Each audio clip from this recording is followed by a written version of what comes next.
ఒక ఎత్తు అయితే ఆ సమస్య సృష్టించిన వాళ్ళని ఇరుకును పెట్టడం మరో ఎత్తు.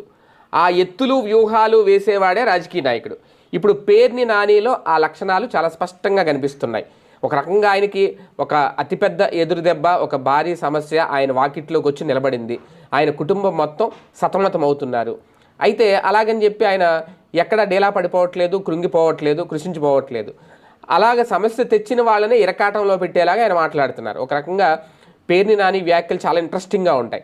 ఎవరు ప్రెస్ మీట్ చూసినా చూడకపోయినా పేర్ని నాని ప్రెస్ మీట్ వచ్చింది అంటే అక్కడ రిమోట్ ఆగిపోద్ది, ఛానల్ చూస్తూ ఉంటారు. ఎందుకంటే ఆయన పొలిటికల్గా మాట్లాడుతూ సెటైర్లు వేస్తూ ఉంటారు, చాలా వ్యంగ్యాస్త్రాలు కూడా సంధిస్తూ ఉంటారు. అది అందరికీ ఇష్టం. ఇప్పుడు తెలంగాణలో కేసీఆర్ ప్రెస్ మీట్ ఎందుకు చూస్తారు, కేసీఆర్ మాట్లాడితే ఆంధ్ర వాళ్ళు కూడా ఎందుకు చూస్తారు, అట్లా ఉంటాయి ఆయన వాళ్ళు మాట్లాడిన మాటలు. అలాగే పేర్ని నాని కూడా ఇప్పుడు ఆయన మీద చేసిన వ్యాఖ్యలు, ఆయన రేషన్ బియ్యం గురించి ఒక రకంగా ఆయన ఫైన్లు కట్టాడు, రేషన్